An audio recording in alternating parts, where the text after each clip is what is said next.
ஜெபம். ஸ்தோத்திரம். நேசிக்கிற எங்கள் நல்ல தகப்பனே, உம்மை துதிக்கிறோம், உம்மை ஸ்தோத்திரிக்கிறோம்ப்பா. சர்வ வல்லவர் எங்கள் சொந்தமானார், சாவி வென்றவர் எங்கள் ஜீவனானார். எங்கள் தேவனே உமக்கு ஸ்தோத்திரம். இந்த நாளில கூட எங்களோடு நீங்க பேசுங்க ராஜா. நன்றிப்பா.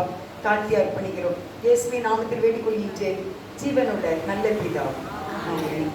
2 கொரிந்தியர் 12வது அதிகாரத்துல நம்ம சில வசனங்களை இப்ப நம்ம பார்க்கலாம். முதலாவது 7வது வசனம் வாசிப்போம். 2 கொரிந்தியர் 12:7. அன்றியும் எனக்கு வெளிப்படுத்தப்பட்டவைகளுக்குரிய மேன்மை நிமித்தம் நான் என்னை உயர்த்தாதபடிக்கு என் மாம்சத்திலே ஒரு முள் கொடுக்கப்பட்டு இருக்கிறது. என்னை நான் உயர்த்தாதபடிக்கு அது என்னை குட்டும் சாத்தானுடைய தூதனாய் இருக்கிறது. அருமையானவர்களே, இவருக்கு பவுல் ஐயா அவர்களுக்கு ஒரு முள் கொடுக்கப்பட்டு இருந்தது. முள்ளுன்னா எப்படி இருக்கும்?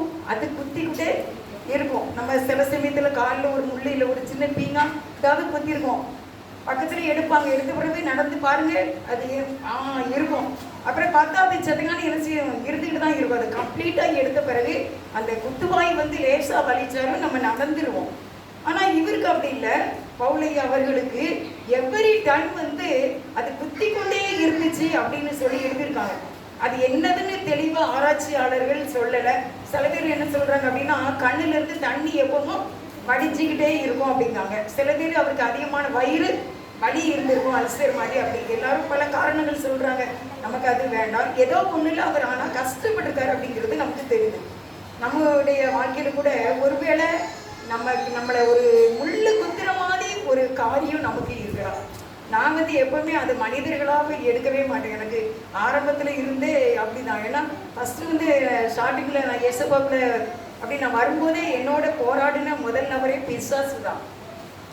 சாத்தான்னா என்னோட எவ்வரிட்டையும் என்னோடு போராடி கொண்டிருப்பான். மனித அதெல்லாம் சொல்லவே மாட்டேன். சாத்தானுடைய போராட்டம் அதிகமாக என்னை தாக்கி கொண்டே இருக்கும். அப்பதான் என்னை வழி நடத்துகிற அக்கா சொன்னாங்க, வான மண்டலத்தில் உள்ள பொல்லாத ஆவியின் சேனைகள் நமக்கு எதிராக உண்டு என்பதை நாம் மறந்து போகவே கூடாது. அதை நம்ம விட்டுட்டு வேற காரணங்களை நம்ம சூழ்நிலைகளையே நம்ம நினைச்சோம்னா நம்ம இனிமே கீழே தான் என்ன செய்வோம். அதனால அவனே நம்ம ஒரு கண்ணு என்ன செய்யணும், வச்சுக்கிடணும் அப்படின்னு சொல்லியிருக்காங்க. அதனால சில சமயத்தில் அப்படி யோசித்து ஜெபம் பண்ணாலும் அடுத்து என்னுடைய காரியத்தை நான் கையில் எடுக்கிறது பிசாசை விரட்டுறது தான். அதை நீங்க செய்து பாருங்க. உடனே ஒரு சிந்தனை கூட நமக்கு தவறான ஒரு சிந்தனை வரும்போது கூட இயேசுவின் நாமத்துல போ அப்படின்னு அது பெயரும். அப்ப இவருக்கு ஒரு வல்லமையான ஊழியக்காரர் யாருக்கோ. ஆனா அவர் தன்னை குறித்து ஒரு பெருமை வந்துடக்கூடாது அப்படிங்கிறதுக்காக ஒரு முள்ளு கொடுக்கப்பட்டுச்சு. அந்த முள்ளு இருந்ததுனால அவரால் பெருமையாக பேசவே முடியல, பெருமையாக அவர் எதுவுமே நடந்து கொள்ளவே முடியல அப்படின்னு சொல்லி அந்த வசனத்துல இருக்கு. அதுக்குள்ள நீங்க பாத்தீங்கன்னா அது 2 கொரிந்தியர் 12வது அதிகாரத்துல 8வது வசனம். அது என்னை விட்டு நீங்கும்படிக்கு நான் 3 தரம் கர்த்தரிடத்தில் வேண்டிக் கொண்டேன். அவர் என்ன சொல்றாரு, இந்த முள்ளு என்னால என்ன செய்ய முடியல, தாங்க முடியல. அது நம்ம வீட்டுல ஒருவேளை ஒரு வியாதியா கூட இருக்கலாம், ஏதோ ஒரு நோயினால பாதிக்கப்பட்டு இருக்கலாம், இல்லை நம்ம ஒரு அற்பமாக நடத்தப்பட்ட ஒரு சூழ்நிலையாக கூட இருக்கலாம். உங்களுடைய சூழ்நிலைக்கு தக்கன நமக்கு சில கஷ்டங்கள் இருக்கத்தான் செய்யும். அந்த சூழ்நிலையில கூட ஆண்டவர் என்ன சொல்றாரு அப்படின்னா, அவர் பவுல் ஜெபம் பண்றாரு. 3 நேரமா ஜெபம் பண்ணியிருக்காரு. நம்ம ஒவ்வொரு காரியத்துக்கு வருடக்கணக்காக ஜெபம் பண்றோம், நாள் கணக்காக ஜெபம் பண்றோம், மாச கணக்காக ஜெபம் பண்றோம். ஆனா இவருடைய ஜெபம் கரெக்டா 3 தடவை, அந்த 3 தடவையும் கருத்தாய் ஜெபம் பண்ணியிருக்காரு. அப்ப ஆண்டவர்கிட்ட இருந்து அவருக்கு வந்த பதில் என்ன அப்படின்னா, அதற்கு அவர் என் கிருபை உனக்கு போதும், பலவீனத்திலே என் பலன் பூரணமாய் விளங்கும் என்றார். ஆகையால் கிறிஸ்துவின் வல்லமை என்மேல் தங்கும்படி என் பலவீனங்களை குறித்து நான் மிகவும் சந்தோஷமாய் மேன்மை பாராட்டுகிறேன். என்ன இது பாருங்க, ரொம்ப ஆச்சரியமான ஒரு வசனம். நல்ல தெளிவா நீங்க பாருங்க.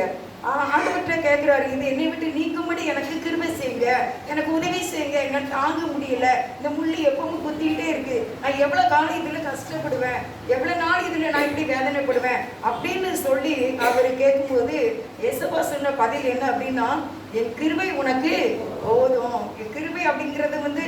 என்னதுன்னே சொல்ல முடியாது. அப்படிப்பட்ட ஒரு ஆழமான இரக்கமான ஒரு வார்த்தை, என் கிருபை உனக்கு இருக்கு, அந்த கிருபையை நீ பற்றி கொண்டு கடந்துக்கோ அப்படின்னா அந்த முள்ளுடைய வேதனை அவருக்கு தெரியாது. தெரியாத அளவுக்கு அந்த கிருபை என்ன செய்யும், தாண்டி கொண்டு போங்க. நீங்க நீச்சல் அடிச்சு பழகிருக்கீங்களா? அப்போ நீச்சல் பழகும் போது என்ன செய்வாங்க, இன்னொருத்தர் இப்போ எங்கள் ஐயா வந்து எனக்கு நீச்சல் கொடுக்கணும்னா 2 கையை நீட்டிக்கிடுவாங்க. நம்ம அந்த கையில் படுத்துக்கிடணும். கையில் படுத்துக்கிட்டு நம்ம என்ன செய்யலாம், நம்ம காலையும் கையையும் அடிக்கலாம். அப்படியே பையா கையை விடுவாங்க. அப்போ நம்ம ஐயா கை கீழே தான் இருக்கு அப்படின்னு நினச்சிட்டு நம்ம என்ன செய்வோம், திருப்பி நம்ம நீச்சல் அடிச்சுட்டே இருப்போம். அப்படி தான் அந்த பழக்குவாங்க. அதே போல தான் ஆண்டவரும் நம்முடைய வாழ்க்கையில் அவர் எப்படியாவது தன்னுடைய கரங்களை நீ தாங்கி கொண்டு நம்ம தாங்கி வந்ததுனால தான் இன்றைக்கும் நம்ம ஜெயித்தவர்களாக செல்வி சொன்னது போல நம்ம இன்றைக்கும் ஜெயித்து நிற்கிறோம், மூழ்கி போகலை அப்படின்னா காட் கிரேஸ் தான். அந்த கிருபை மட்டும் இல்லை, நான் ஒன்றுமே செய்ய முடியாது. நாங்கள் வந்து ஆரம்பத்தில் ரட்சிக்கப்பட்ட ஆரம்பத்தில் 1979 கிட்டக்க அந்த 80 கடைசி பையன் பறக்க முன்னால அந்த ரட்சிப்பு நிச்சயம் நான் பெற்றேன் 1979. அதுக்கப்புறம் 80 வந்து நாங்கள் இந்த காம்பவுண்டுக்கு வந்துட்டோம். 80-81 இங்கே வந்துட்டோம். அப்போ நான் ஃபஸ்ட்டு வடிவக்காவை அவங்க எனக்கு மூலமாக ரசிக்கப்பட்டாங்க. அப்போ நாங்கள் 2 பேரும் கூட ரொம்ப பேசிக்கிட்டே இருப்போம் ஆண்டவருடைய இது. அவங்க ரொம்ப வியாதியில் இருந்தாங்க, நிறைய வியாதியில் அப்படி கஷ்டப்பட்டாங்க. அவங்க ஃபேமிலி எல்லாமே அப்படி இருக்கும்போது அவங்களும் ரசிக்கப்பட்டாங்க. அப்போ நாங்கள் சில காரியங்களை பேசும்போது கடைசியில் என்ன முடியும் அப்படின்னு தெரியுமா, கடவுள் கிருபை இருந்திருக்கு அப்படின்னே தான் அது முடியும். அந்த நாங்கள் 2 பேரும் பேசி முடிக்கும் போது கடவுள் கிருபை அப்படின்னு முடியாது. 1981 இல்லை 82 கிட்ட. அப்போ நான் இன்றைக்கி அதை யோசித்து பார்ப்பேன். இப்போவும் நாங்கள் எப்போவாவது ஒரே காமெண்ட்டுக்குள்ளே இருக்க முடியல. அதனால் அடிக்க ஏதாவது சந்திக்கும் போது பேசும்போது கிருபை தான், ஏதோ கிருபையில் நம்ம இன்ன வரைக்கும் வாழ்ந்துட்டு இருக்கோம் அப்படின்னு சொல்லுவாங்க. நானும் அதை தான் சொல்லுவேன். இன்ன வரைக்கும் நம்ம நினைக்கும் போது கடைசியில் பார்த்தீங்கன்னா காட் கிரேஸ். அந்த ஒரு கிருபை மட்டும் இல்லைன்னா நம்ம அழிந்தே போயிருந்திருப்போம், நம்ம இருந்திருக்கவே மாட்டோம். நம்ம போகிற காடே வேறு. ஆனாலும் இன்றைக்கு உங்களுடைய குடும்ப சூழ்நிலையின் மத்தியில் எல்லா பிரச்சனையும் எல்லாருக்கும் இருக்கும். சில பேர் இருக்கிறது உங்களுக்கு தெரியாதுன்னு நினைப்பீங்க, ஆனால் எனக்கு தெரியும். எப்படியாவது அது நம்மகிட்ட யாராவது சொல்லுவாங்க, அவங்களுக்கு இந்த மாதிரி ப்ராப்ளம், நீங்கள் ஜெபம் பண்ணிக்கோங்க அப்படின்னு சொல்லுவாங்க. அப்போ நம்ம அவங்களுக்காக தாங்கி ஜெபிப்போம். அது வந்து காட் கிரேஸ் தான், அவருடைய கிருபை. அப்படி அப்போ இதில் சொல்கிறார் ஆண்டவரே, உன் பலவீனத்திலே என் பலம் பூரணமாய் விளங்கும் என்றார். அப்போ இன்றைக்கு ஒரு அருமையானவர்களே, உங்களுக்கு உடைய காரியத்தில் கர்த்தருடைய கிருபை உங்களுக்கு பூரணமாய், அது உங்கள் பிள்ளைகள் வாழ்க்கையிலையோ சரீர பலவீனத்தில் எந்த காரியத்திலையும் அது பூரணமாய் முழுமையாய் அந்த பலம் விளங்கும். அது உங்களுடைய தேவைகளாக இருக்கலாம், உங்களுடைய கடன் பாரங்களாக இருக்கலாம். கர்த்தர் விடுதலை ஆக்கினால் பூரணமான ஒரு விடுதலையை தருவார் என்பதை மறந்து போகக்கூடாது. இன்னொன்று உங்களுக்கு நான் சொல்ல விரும்புகிறேன், வாக்கு தத்தங்களை மறந்தே போகக்கூடாது. எப்பவுமே நம்ம வாக்கு தத்தங்களை நினச்சிக்கிட்டே இருக்கணும். நீங்கள் ஸ்டார்டிங்கில் ஆண்டவருக்குள்ளே வரும்போது தந்திருப்பார், ஒரு வருஷத்தில் உங்களுக்கு ஒரு வருட வாக்கு தத்தம் இன்னும் மறக்காமல் இருக்கும். இப்பொழுது நாட்களில் ஆண்டவர் உங்களோடு பேசுவார். அப்படிப்பட்ட காரியங்களை நம்ம உறுதியாக பற்றி கொள்ள வேண்டும். கடந்த நாள் ஒரு சகோதரி தாய் மகளும் வந்தாங்க. அந்த பிள்ளைக்கு நிறைய பிரச்சனை, 2 பிள்ளை, ஒரு பிள்ளை இருக்குது, 2வது கன்சீவ் ஆகிருந்தான்னு நினைக்கிறேன். அப்போ அப்படியே பேசிக்கிட்டே இருக்கும்போது எனக்கு எப்படி கல்யாணம் ஆச்சு தெரியுமாக்கா, ஒரு கதை சொல்கிறேன் அப்படின்னா. அப்போ என்ன அப்படின்னா, அவளை பெண் பார்க்க வராங்களாம். வர்றது இந்த மாதிரி ஒரு பெண்ணை பார்க்கணும், இந்த மாதிரி அலைன்ஸ் இருக்குன்னு எல்லாம் பேசியாச்சு. ஆனால் பொண்ணு வீட்டாரும் மாப்பிள்ளை வீட்டாரையும் 2 பேரையும் ஒருத்தர் பார்க்கல. இப்போ தான் மாப்பிள்ளை வீட்டுக்காரங்க பெண்ணு வீட்டுக்கு வராங்க. அப்போ வரும்போது என்ன நடந்துச்சு அப்படின்னா, அவங்க அந்த மாப்பிள்ளை வீட்டுக்காரங்க வந்துட்டு இருக்காங்க. அப்போ இந்த பிள்ளைக்கு ரொம்ப பயமாக இருக்கான். என்ன அப்படின்னா, மாப்பிள்ளை வீடு வந்து ரொம்ப வசதியான வீடம், பொண்ணு வீட்டை விட படிப்பில் எல்லாத்துலேயுமே கொஞ்சம் குறைஞ்ச ஒரு சூழ்நிலை. மாப்பிள்ளை வீட்டில் நல்ல வசதி, நல்ல வேலை, எல்லாமே நல்லது. அதனால் நம்ம வந்து ரொம்ப கஷ்டப்பட்டவங்க, எப்படி இந்த கல்யாணம் ஒழுங்காகும் அப்படின்னு நினச்சிட்டு இந்த வீட்டில் எல்லோரும் ஒரு ஷேடாக கவலையாகவே இப்படி இருந்திருக்காங்க. அந்த மாப்பிள்ளை வீட்டில் எல்லோரும் வந்து பார்த்த உடனே பொண்ணை பார்த்து பிடிச்சிக்கிட்டு எங்களுக்கு அப்படின்னு சொன்னாங்களாம். அப்போ நீங்கள் பூ வைக்கிங்களா அப்படின்னு கேட்டதுக்கு அவர் கேட்டாராம், மாப்பிள்ளை பொண்ணுடைய பேர் என்ன அப்படின்னு கேட்டாராம். அப்போது பொண்ணு பேர் வந்து புஷ்பா அப்படின்னு சொன்னாங்களாம். உடனே அவர் சொன்னானா, எம்மா பூ வைங்க அப்படின்ட்டு. அது பிறகு பூலாம் வச்சு முடித்த பிறகு இந்த பொண்ணு பிள்ளை அவங்க அம்மாட்ட சொல்லிச்சுலாம், எம்மா எதுக்கு பேரை கேட்டுட்டு உடனே வச்சாங்கன்னு கேளுங்க அப்படின்னு. அப்போ அவர் சொன்னாராம், ஆண்டவரே இந்த பொண்ணு பேர், அவங்களும் நல்ல சபைக்கு போகிறவங்க, பொண்ணு பேர் என்னன்னு தெரியல எனக்கு, இதான் எனக்கு பெண்ணு கன்ஃபார்ம் அப்படின்னா ஏதாவது ஒரு அடையாளத்தை காட்டினா எனக்கு நல்லா இருக்குமே, நான் சந்தோஷமாக அந்த நிகழ்ச்சியில் நான் கலந்து கொள்வேனே அப்படின்னு சொல்லிட்டு நான் வந்துகிட்டே இருந்தேன். அவருக்கு முன்னால் ஒரு லாரி வந்துகிட்டு இருக்கிறப்ப ஒரு லாரி போச்சோம். அந்த லாரியுடைய பெயர் வந்து புஷ்பா. அப்படியே இவர் எவ்வளவோ ஓவர்டேக் பண்ணி இவங்க ஆட்டோவோ காரோ அது வேகமாக ஓவர்டேக் பண்ணி போனாலும் அந்த லாரி முன்னுக்கு வந்து நின்று இவங்க வந்து அவங்க வீட்டுக்கு அப்படி பிரிய வரைக்கும் அந்த புஷ்பாங்கிற அந்த லாரி போய்கிட்டே இருந்துச்சான். இவங்க வீட்டுக்கிட்ட வரையும் தான் அந்த லாரி டேன் ஆச்சான். அதனால அவர் சொன்னாராம், இதுதான் என்னுடைய மனைவி, இந்த பேரு அப்படியே இருந்துச்சு அப்படின்ட்டு. எப்படிப்பட்ட ஒரு வாக்குத்தத்தம், எவ்வளவு ஒரு நல்ல ஒரு வாழ்க்கை. கடந்த நாள் இவருக்கு 2வது கன்சீவ் ஆகி பேர்காலத்தில் வந்து ரொம்ப கிரிட்டிக்கலாக இருந்திருக்கும் போல, சிவியராக இருக்குன்னு என்ன ஃபோன் பண்ணிகிட்டே இருக்கா, அம்மா இந்த மாதிரி இருக்கா, இப்போ இப்படி இருக்கா அப்படி. அப்போ நான் சொன்னேன், இப்படி வாக்குத்தத்தம் பண்ணியிருக்காரு, பேரை சொல்லி இந்த உன்னுடைய மகளை உன்னுடைய மருமகனுக்கு கொடுத்த தேவன் அதெல்லாம் கைவிடவே மாட்டார், பயமே படாத பாரு, இப்போ கொஞ்ச நேரத்தில் பிறந்துடும், ஸ்தோத்திரம் மட்டும் பண்ணிக்கிட்டு இருக்கு, அவளையும் துதிக்க சொல்லு அப்படின்னு சொல்லிட்டு இருந்தேன். அதுக்கு முன்னால் ஒரு 10 நிமிஷத்தில் பேபி பிறந்து நல்ல சுகமாக ஆகி மாப்பிள்ளை வீட்டுக்கு போயாச்சு. அப்போ பாருங்க, அந்த ஒரு வார்த்தை அதில் என்ன அப்படி சொல்கிறேன் அப்படின்னா, அந்த மாப்பிள்ளை வந்து அவளை கவனமாக இருந்திருக்காரு, அந்த பொண்ணு எப்படி இருக்கும், நமக்கு பிடிச்சிக்கிடுமா அப்படிங்கிற அந்த ஒரே இதில் இருந்ததுனால இவங்களும் இங்கே ஜெபம் பண்ணிருந்ததுனால காரியத்தை கர்த்தர் கைவிடு வர பண்ணினார். அதுக்கு பிறகு நடுவில் என்னதான் வந்தாலும் அதெல்லாம் ஒன்று மேற்கொள்ளாது. ஏன்னா ஆண்டவர் சொன்னதை செய்திருவார், அவர் கன்ஃபார்ம் பண்ணிட்டாருன்னா அதுக்கு பிறகு அதை மாற்றவே முடியாது. இப்போ இதில் தேவன் சொல்ற, என் கிருபை உனக்கு போதும், உன் பலவீனத்திலே என் பலம் விளங்கும் அப்படின்னா தேவன் நம்மை தாங்கி கொண்டு இருக்கிறார் அப்படின்னு அர்த்தம். அதனால இவர் பவுல் சொல்றாரு, என் பலவீனங்களை குறித்து நான் மேன்மையை பாராட்டுகிறேன். அப்போ எனக்குள்ள பிரச்சனையில நம்ம என்ன செய்வோம் அப்படின்னா மேன்மை பாராட்டுவோம். இப்போ எல்லாருக்கும் ஏதாவது ஒரு கஷ்டம் நெருக்கடி இருக்க போய் தான் நம்ம என்ன செய்யறோம், ஆண்டவரை தேடுறோம், நம்ம பிரேயருக்கு வாரோம், சர்ச்சுக்கு போறீங்க, கன்வென்ஷன் போறீங்க, எங்கே போனாலும் எதுக்கு நமக்கு ஒரு ப்ராப்ளம் இருக்குது, இது எப்படியாவது நமக்கு வெற்றி கிடைக்கணும், நம்ம எப்படியாவது ஜெபம் பண்ணணும், ஒரு வார்த்தை கிடைக்கும், இல்லை நம்ம நல்லா ஜெபம் பண்ணிட்டு வந்துடலாம் அப்படின்னு சொல்லிட்டு நம்ம வர்றதுனால ஆண்டவர் சொல்றாரு அவருடைய பலன். அதனால நான் மிகவும் சந்தோஷமாய் மேன்மை பாராட்டுகிறேன்.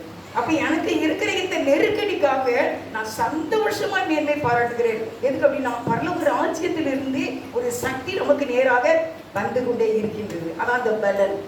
அந்த பலம் என்ன அப்படின்னா பரலோகத்திலிருந்து நமக்கு கிடைக்கிற தயவு, அது எனக்கு ரொம்ப நல்லா இருக்குது. அதனால இந்த பிரச்சனை ஒண்ணு எனக்கு பெருசு இல்லை, இதை நான் சந்தோஷமா ஏற்றுக்கொள்கிறேன் அப்படின்னு சொல்றாரு. எப்படியுமே சொல்லுவாங்கல்ல, புயலுக்கு பின் ஒரு அமைதி. அந்த என்னதான் ஒரு பெரிய பிரச்சனை நமக்கு வந்தாலும் ஆண்டவருடைய பலம் நம்மை தாங்கும். எல்லாவற்றுக்குமே ஆண்டவர் நமக்கு பரிசு கொடுக்க வல்லவராக இருக்கின்றார். இன்னும் வந்து 5வது வசனத்தை வாசிங்க. இப்படிப்பட்டவைகளை குறித்து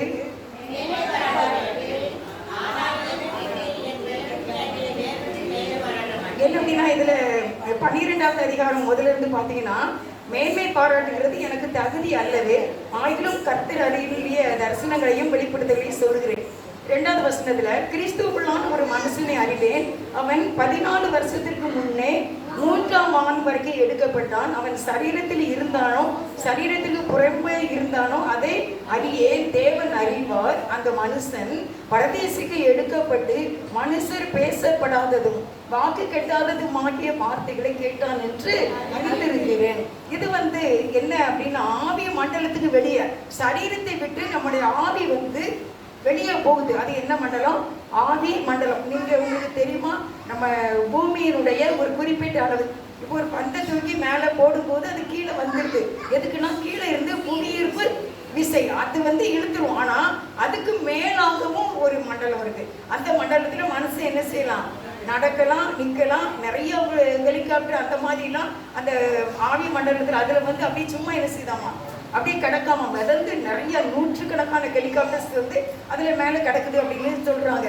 அதே போல இவருடைய ஆவி வந்து அந்த சரீரத்தை விட்டு இன்னொரு 3ஆம் வானத்து வரைக்கும் அவர் போயிருக்கு. அங்கே வந்து என்ன நடந்துச்சுன்னு தெரியல. நான் சரீரத்தில் இருந்தேன்னா, சரீரத்துக்கு குழந்தை இருந்தேன்னா தெரியல. அங்கே வந்து என்ன நடந்துச்சு அப்படின்னா 9ஆம் வசனம் இல்ல 3ஆவது வசனத்தை வாசிங்க. அந்த மனுஷன் பரதேசிக்குள் எடுக்கப்பட்டு மனுஷர் பேசப்படாததும் வாக்கு எட்டாதுமாகிய வார்த்தைகளை கேட்டான் என்று அறிந்திருக்கிறேன். அப்ப இன்னும் ஒரு உலகத்துக்குள்ள அவர் போயிருக்காரு. 3ஆம் வானம் என்பது எதை குறிக்குதுன்னா பரலோக ராஜ்யம். அந்த ராஜ்யத்துக்குள்ள அவர் போயிருக்காரு. சரீரத்தில் இருந்து ஆவி வெளியே போய் இன்னொரு மண்டலத்துக்குள்ள அங்கே அவர் போயிருக்கிறதை நம்ம இதில் வசனத்தில் பார்க்கிறோம். இந்த அனுபவம் நமக்கு வேணுமா வேண்டாமா? எனக்கு இந்த செய்தி எடுக்கும்போது இந்த மாதிரிலாம் நம்ம வர்றதே கிடையாது. சும்மா மனுஷர்கள் இல்லை நம்முடைய பொருளாதாரங்கள், நம்முடைய தேவைகள், நம்முடைய கஷ்டங்கள், நம்முடைய பிள்ளைகள் படிப்புகள், சுகவீனம், இதை தான் நம்ம பார்த்துக்கிட்டே இருக்கமே ஒழிய ஆவி மண்டலத்துக்கு அப்பாற்பட்ட இன்னொரு அந்த வாழ்வுக்கு, அந்த வித ஒரு மேலான காரியத்துக்கு போகிறதுக்கு யாருக்குமே விருப்பம் இல்லை. சில பேருக்கு தெரியாமையும் இருக்கும். ஆனால் நீங்கள் ஆண்டவருக்குள்ள நல்லா இயேசுவுக்குள்ள ஐக்கியமாக நீங்கள் ஆகும்போது அவரே அதை கொண்டு போயிடுவார். நம்ம கேட்கணும்னு இல்லை, அவரே அந்த ஆவி மண்டலத்தில் கொண்டு போய் இந்த விதமான ஒரு அனுபவத்தை தர தேவனுக்கு முடியாது. இல்லை, நீங்கள் கேளுங்க, ஆண்டவரை என்னை கூட என் சரீரத்தில் இருந்து என் ஆவி வெளியே வந்து நான் இன்னொரு மண்டலத்துக்குள்ளே போய் மனுஷர் பேசப்படாததும் வாக்குக்கு எட்டாததுமான வார்த்தைகளை கேட்டான் என்று அறிந்திருக்கிறேன். அவரை குறித்து தான் அப்படி சொல்றாரு. யாரோ கேட்ட மாதிரி சொல்றாரு. அங்க என்ன அப்படின்னா வாக்குக்கு எட்டாததுமான அப்படி ஒரு வார்த்தைகளை அவர் கேட்டார். அப்படின்னா ஏசப்பா அவர் மேல எவ்வளவு டச்சிங்கா இருந்திருப்பாங்க. இவருடைய மனசுல ஒரு பாவம் இல்லாத, ஒரு கவலை சிந்தனை, பாவ சிந்தனை இல்லாத ஒரு லைஃப் இருந்துச்சுன்னா ஆட்டோமேட்டிக்கா ஏசப்பாவை நம்ம அந்த ஆவி மண்டலத்துக்கு நம்மளை கொண்டு போயிடுவாங்க. அடுத்த வசனத்துல அவன் சரீரத்தில் இருந்தானோ சரீரத்துக்கு புறமாய் இருந்தானோ அதை அறியே தேவன் அறிவார். இப்படிப்பட்டவனை ஆனாலும் என்னை குறித்து என் பலவீனங்களை அன்றி வேறொன்றிலும் மேன்மை பாராட்ட மாட்டேன். அப்படிலாம் நான் மேல வரைக்கும் இன்னொரு ஆவி மண்டலத்துக்கு போனாலும் அதை பற்றிலாம் நான் பெருமை பாராட்ட மாட்டேன். எனக்கு என்ன இல்லை, அதெல்லாம் குறித்து நான் பெருமை பாராட்டலை. எதுக்கு அப்படின்னா அவர் சொல்றாரு, ஆனாலும் என்னை குறித்து என் பலவீனங்களிலே அன்றி. அப்போ அவர் சொல்ற வார்த்தை நீங்க அதில் போட்டு போடுங்க, பலவீனங்களிலே அன்றி. நான் பலவீனமா இருக்கிறேன்.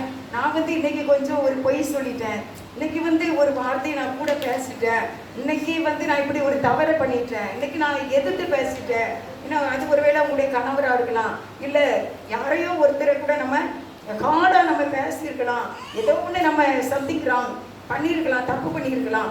அதை தான் நினச்சி நான் கஷ்டப்படனே ஒழிய நான் இன்னொரு மண்டலத்துக்கு போயிட்டு வந்ததை குறித்து நான் மேன்மை பாராட்டவில்லை அப்படின்னு சொல்லும்போது நம்ம இந்த உலகத்தில் எதையுமே குறித்து மேன்மை பாராட்ட ஒன்றுமே இல்லை என்று உங்களுக்கு சொல்கிறேன். எதையுமே நம்முடைய பணங்களை குறித்து, செல்வத்தை குறித்தா, வேற படிப்பை குறித்தா, நம்முடைய எந்த டேலண்ட்டை குறித்தா எதையுமே வச்சு நம்ம மேன்மை பாராட்ட ஒன்றும் இல்லை. என் ஆண்டவருடைய கிருபை என்று மட்டும்தான் நம்ம சொல்ல வேண்டும். அப்படி சொல்லும் போது அவளை ஆண்டவர் இன்னும் அதிகமாய் ஆசீர்வதித்து உயர்த்தினார். அதே போல நம்முடைய வாழ்க்கையில நாமும் உயர்த்தப்படுவோம். அப்போ அவர் என்ன சொல்றார், என் பலவீனத்தை அன்றி வேற எதையுமே குறித்து நான் மேன்மை பாராட்டவில்லை. நானும் பலவீனம் தான், ஏன்னா நானும் பலவீனம் தான், நான் கூட தவறு செய்கிறேன் அப்படின்னு சொல்லக்கூடியவங்களாக இருக்கணும். எதுக்குமே நம்ம ரீசன் சொல்லக்கூடியவங்களாக இருந்தால் அது ஆண்டவரோடு ஒத்து போகக்கூடிய வாழ்க்கையாக இருக்காது. நீங்க விரும்புகிற அந்த மேலான ஒரு வாழ்க்கை வாழ்வதற்கு அது ஒத்து போகாது. எப்படி இந்த கூட்டை திறக்க முடியாதவன் வெளியே அவன் எதையுமே சொல்லலை, அவன் வேற ரீசனே அவன் சொல்லலை. என்ன அவன் என்ன நீங்க இப்படி தானே சொன்னீங்க, இது பூட்டி இருக்கும், நீ திறக்கணும் அப்படி இப்படின்னு எதையுமே என்ன செய்யல சொல்லலை. அவன் அப்படியே சேடா தன்னுடைய காரியத்தை ஒத்துக்கொண்டான். அப்படின்னு நம்முடைய வாழ்க்கையில ஒத்துக்கொள்ளும் போது இன்னொரு உலகத்துக்குள்ள நம்ம போய் நம்முடைய காரியங்களே சக்சஸ் ஆக ஆண்டவருக்கு வல்லமை உண்டு. 6வது வசனம், சத்தியமானதை நான் பேசுகிறேன், நான் மேன்மை பாராட்ட மனதாய் இருந்தாலும் புத்தியினன் அல்ல. ஆனாலும் ஒருவனும் என்னிடத்தில் காண்கிறதற்கும் என்னாலே கேட்கிறதற்கும் மேலாக என்னை எண்ணாதபடிக்கு அப்படி செய்யாதிருப்பேன். அதாவது இது உங்களுக்கு புரியுதா அந்த வசனம்? என்ன இப்போ நான் என்ன எடுத்துக்கணும், என்னை நீங்க பார்க்குற மாதிரி தான் நான் இருக்கணும், அதற்கு மேலாக என்னை நான் காட்டக்கூடாது அப்படின்னு எழுதியிருக்காரு. எப்படி கீழே மட்டும் பாருங்க, என்னிடத்தில் காண்கிறதற்கும் என்னாலே கேட்கிறதற்கும் மேலாக என்னை எண்ணாதபடிக்கு அப்படி செய்யாதிருப்பேன். அப்போ நம்மளை குறித்தே மேலான ஒரு எண்ணம், நீங்க என்னைய பார்க்குற மாதிரி, நீங்க என்னை பற்றி கேள்விப்படுகிற மாதிரியே தான் நான் இருக்கணுமே ஒழிய இன்னொரு எண்ணத்துக்குள்ள நான் போகக்கூடாது அப்படின்னு எழுதியிருக்காரு. ஒரு அக்கா சொன்னாங்க, அவங்க என்ன சொன்னாங்க அப்படின்னா, அவங்க அப்படி வேலை பார்த்துட்டு இருக்கும்போது நீ நல்ல பிள்ளைல அப்படி அவங்களுக்குள்ளே எப்படி பேசுமாமா, நீ நல்ல பிள்ளைன அப்படின்னு. ஐயோ கிடையாது, இது இயேசுவின் நாமத்தில் ஓடிப்போம் அப்படின்ட்டு. அது பிறகு இதில் கூட நீ பொறுமையாக இருந்துச்சிய பரவாயில்லையே அப்படின்னே பேசுமா, சத்தம் கேட்குமா. ஒருவேளை அது தன்னுடைய சுயமாகவும் இருக்கலாம், இல்லை சாத்தானும் இருக்கலாம். என்ன யாரும் நாங்களும் இந்த விஷயத்தில் ரொம்ப கரெக்டாக நீ இருப்பேன் அப்படின்னு சொல்லணுமா பார்த்துக்கோங்க. ஒருவேளை உங்களுக்கு இப்படிலாம் சோதனை இல்லாமல் இருக்கலாம். ஆனால் ஒருத்தங்க அப்படி கதையாக சொல்கிறாங்க, அப்படியே மனசுக்குள்ளே வந்து எதுலையாவது ஒன்றில் வீழ்த்தணும் அப்படிங்கிறதான் அவனுடையது. இந்த ஒரு இதை சொல்லி நான் அந்த செய்தி முடிக்கிறேன். ஒரு பெரிய மரம், அந்த பெரிய மரம் ரொம்ப பெரிய மரம். அப்போ அதில் வந்து தன்னுடைய மகனை ஒருத்தர் கூட்டி கொண்டு போய் இதில் என்ன இருக்குன்னு பாரு, கையில் ஒரு வில்லு, அந்த வில்லை கொடுத்து சொன்னாராம்மா, இதில் என்ன இருக்குன்னு பாரு, நல்லா கூர்ந்து பாரு அப்படின்னு. அப்போ அவன் சொன்னானா, இலைகளாக இருக்கிறது. அது பிறகு சொன்னானா, இன்னும் நல்லா பாருடா அப்படிங்கும்போது கிளைகளாக இருக்கின்றன.